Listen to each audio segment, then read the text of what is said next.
Jay Quick on YouTube says, Will Cain has reasonable discussion with Destiny and David Pakman. Also, Will Cain, Democrats hate America. You know, that comment doesn't make me mad. It doesn't make me defensive. It makes me actually self-reflective. And it's part of the reason I want to have someone like Destiny come on here on the Will Cain Show. Destiny as a placeholder. Less convinced about David Pakman. As bring people in who have honest disagreement. I do want to check myself. You can get inside your own head. You can get inside your own X feed. You can get inside your own bubble. And you need to have that checked. But I will tell you, inside my own head, inside my own bubble, inside my own X feed, it's getting really dystopic. Now, Young Establishment James and Tinfoil Pat and Two-A-Days Dan, you know, I'm not sure they all agree with me. So what I mean by that is I want to bring in disagreement wherever I can. I want to check myself. So here, I'll have these guys, and I'll have you watching at home. Check me. Just let me give you an example, okay? Let me give you an example of the conversation that's taking place today after the decision by the Supreme Court of the United States. Let's start with Harry Sisson. Harry Sisson is a I don't know, he's an influencer. I don't know if he's a paid Biden surrogate, and I don't know what his fame is beyond the internet, but I know he is successful influencer. After the Supreme Court of the United States decision yesterday, he posted the following. Let's put it up for the audience to see. He put it on X. So according to the Supreme Court, Biden could now send in SEAL Team 6 to take all of them out. He can send in the military to take out Trump. He has immunity for official acts now. This has become a thing, this SEAL Team 6 thing, right? I just want you to think about the progression of language, progression of rhetoric, the dystopian hyperbole. And I'm going to come back to what Jay Quick had to say. Am I in my own bubble? Do Democrats hate America? I think what Democrats hate is Donald Trump, truly, viscerally, to the extent that Joe Biden has become Donald Trump. Let's just take another look at one of those memes really quick. Joe Biden has become orange. You become what you hate. The internet always does its thing. Joe Biden as an Oompa Loompa, full-on orange, green hair, white eyebrows. And look, I mean, I get it. I know you could do it with Donald Trump, and you have over the past decade. But here we go. Now we're doing it with Joe Biden. I think it's self-evidently true. Democrats hate Donald Trump. The problem is that Donald Trump has become a placeholder for anything now. And in order to stop Donald Trump, you will do anything, not to say that you will stop Donald Trump, but to save democracy. You'll do anything. And I do think that you have to look in the mirror and go, well, what won't I sacrifice to, quote unquote, save democracy? So as you kind of descend into this dystopia, you say, where does it start? I mean, who's Harry Sisson? He's a nobody, right? I mean, there's YouTube comments. There's others that are echoing what he has to say, right? Take a look. It's all over this SEAL Team 6 thing. This is our feed, I think. This is on YouTube. I can't read that long handle, but okay, Biden should send in SEAL Team 6 to Mar-a-Lago. Mar-a-Lago. I always do that. It's Mar, Spanish, lake, sea, not mare, like a horse, female horse. Demigod says, President Biden, on the phone, yes, can I speak with the leader of SEAL Team 6? I saw an actress, I think, non-binary, million followers saying, do it, Biden.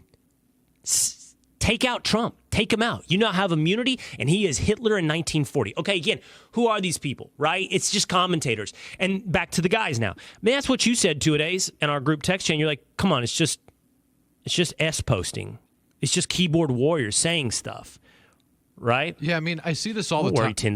Don't worry, tinfoil. Hold on. Just because you got a profile shot, you're turning sideways. You make that face.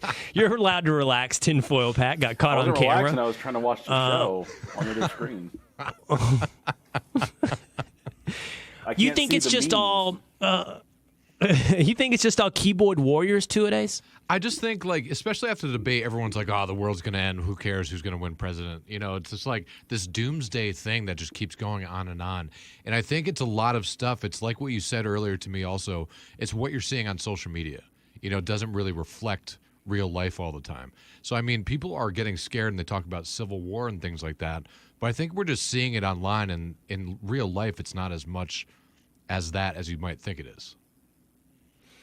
All right. Well, first of all, I had a friend say, "What's with these names you call the guys on your show?" I'm like, "Well, what's it? They're nicknames." She said, "They're really long." It's true. Your nicknames are long. Two-a-days Dan, Young Establishment James, and Tinfoil Pat. It takes a long time to say it. And by the way, young. she never heard of tinfoil. Like, people know what it means to be tinfoil, right? To wear a tinfoil hat. Yeah. And that's why it so perfectly fits. Tinfoil Pat. Okay, listen. And this is what I like having you around. I think that you are a bit of a casual. And I don't say that. Wow. I don't, Dan. I don't, as casual as you can be working at Fox News. I don't say that derisively. I think you have a copacetic nature that says, okay, it's all going to be all right. These political nuts always take everything too far. And I think that's okay. I don't mind that. But I think you also have to dig your rudder in, right? You can't float on the top of the surface always, because there's more going on in the streams below the surface of the river. And I think that if you put it into some context, you know, there's been an attempt on the life of a Supreme Court justice. You know that, right? Like Justice Brett Kavanaugh. Crazy dude went with a backpack and tried to kill Kavanaugh. I remain shocked there's been no real attempts that we know of on the life of Donald Trump. But the point is, when you ratchet up this rhetoric at some point and you say democracy is at stake and you say we're on the edge of 1940, again, maybe just a crazy person on the internet, but this is a bit of rhetoric that's become a bit of a chorus. You put people into a mindset, and it doesn't take an entire civil war. It takes one crazy person, right? It takes one person to assassinate the Archduke Ferdinand, and then before you know it, the cascade and the dominoes start to fall and you're in World War I, right? It takes one crazy person to mobilize some tinderbox that's underneath the surface. And what I think is more concerning than the keyboard warriors is where they're taking their cues from. And so let me play you this from the Supreme Court Justice of the United States, Sonia Sotomayor. She is the one painting this we are destroying democracy. Donald Trump is about to take over. This is during oral arguments. So this was before the decision. She wrote her dissent yesterday. But she was setting up her dissent during oral arguments, and she said the following to Trump's attorney. If the president decides that his rival is a corrupt person and he orders the military or orders someone to assassinate him, is that within his official acts for which he can get immunity? There you go. So it's not just keyboard warriors. It's not just crazy people. It is the Supreme Court, a justice on the Supreme Court of the United States. I saw the other day, we had on Critical Drinker, Will Jordan on the show, and people in the comments who don't watch the Will Cain Show every day are like, Will Cain, put down your phone. How rude when you're talking to guests. I'm scrolling my phone as I speak. I keep notes on my phone, for the record, okay? And I also keep time. And I do a lot of things with different devices. I can never be accused of someone who's not listening to my guest. But don't you find that concerning, two-a-days? I mean, that's the Supreme Court Justice of the United States. It is. But don't you think some of it's just to rile up bases a little bit? To get people out to vote. Well, that's my point. I know, but you're right on the fact that it might trigger one person, crazy person, to do something crazy. And yes, that's absolutely scary. But I mean, it is just kind of to rile up, and on both sides too, Democrat and Republican. I mean, I just think it's a little bit of a way to, just be a little radical and rile someone up for the sake of getting out to vote. Both sides, Democrat and Republican. Well, again, I want to be self-aware. Are Republicans convincing their base that we're on the edge of dystopia? And if we're being real, we do. Yeah, we talk about that. We're right and they're wrong. No, I'm kidding. That's where you immediately want to go. Exactly. Your instinct is like that's. Both sides want to say that immediately. No, see, the real difference is we're right and they're wrong. See, here's where you're wrong. Here's Correct. where you're wrong. Yeah.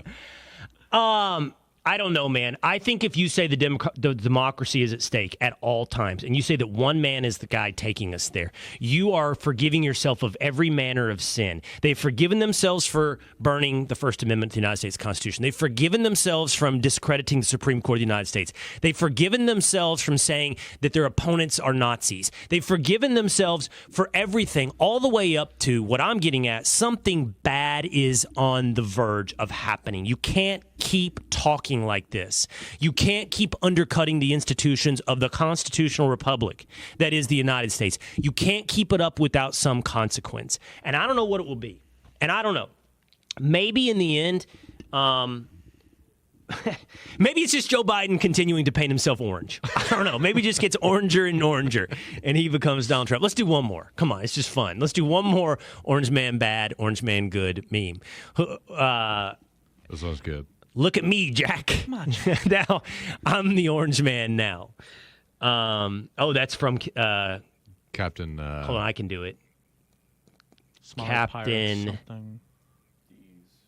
It's Tom Hanks, Captain. I can't think of it now. Jeez. Ahab? No. Do you know it, Patrick? That's What's the Moby movie? Dick. I could tell you, but I'm not gonna. Really? You're just going to let us flounder while we You wanna broadcast? know? Yeah. I know. Phillips. Captain Phillips. Captain Phillips. Yeah. Captain Phillips. I'm the captain And they now. grade out Donald Trump. By the way, they're going to replace Joe Biden. That's another thing that makes it all feel big. It all feels huge. Everything. Carl Bernstein, Woodward and Bernstein was on CNN. I just find this.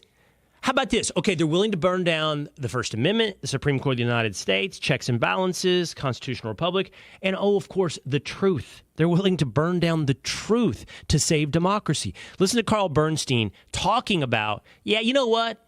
We kind of knew this about Joe Biden. He's losing his marbles. Well, these are people, several of them, who are very close to President Biden, who love him, have supported him, and been among them are some people who have raised a lot of money for him. And they are adamant that what we saw the other night, the Joe Biden we saw, is not a one-off, that there have been 15, 20 occasions in the last year and a half when the president has appeared somewhat as he did in that horror show that we witnessed. And what's so significant is the people that this is coming from, and also how many people around the president are aware of such incidents, including some reporters, incidentally, who have witnessed some of them. Well, why haven't we been talking about it? Why now? Bernstein, by the way, I think he's there's no way that's only happened 15 times in a year and a half. It's just not the way it works. I'm no doctor, but it's just not the way it works. Speaking of no doctor, and speaking of the leftists that we've had on, David Pagman, what do you say now, right? What do you say now? Mm-hmm. Oh, the president is great. He's sharp. He's not on PEDs. Burden of proof on you. Shockingly, this came from Jake Tapper. Have you seen him quoting 1984, what I was alluding to yesterday? The final act of the party is to ask you to set aside the evidence of your eyes and your ears. It's the greatest sacrifice, but the final act of the party. That's coming from Jake Tapper, who was in the room with Joe Biden. And nobody was saying this before the debate, but now they've all seen the light and come to Jesus. And that's insanity. That's untruthful. That's another thing that's being willing to sacrifice to save our democracy. Carl Bernstein didn't know this before the debate. These reporters didn't know this before the debate. These staffers around Joe Biden didn't know this before the debate. Man, they are toying with every foundational element of this country, including our national security. I did see another, who was it, Democrat, I think it was Jay Johnson, what was he, former DHS Secretary Jay Johnson under Obama, say, I'm fine voting for Biden because he'll have all these people around him. So now, meaning good people, good handlers, good chief of staff. By the way, I think a lot of people probably instinctually who are going to stick with Biden are thinking that down deep. Mm-hmm. Oh, he'll be supported. So Let me just get this straight. I just want to see if I understand what you're arguing to me. In order to save democracy, we're going to lean on an oligarchy, unelected oligarchy. There's a lot of things we're doing to save democracy. And the point I'm coming back to in the end is, I wonder what you won't do to quote unquote save democracy. I wonder what you won't do to stop Donald Trump, because increasingly it feels like the answer is, I will do everything. Everything. And over the next couple of months, it feels like we should expect anything and everything, something bad, a dystopia, under the banner of Save Democracy.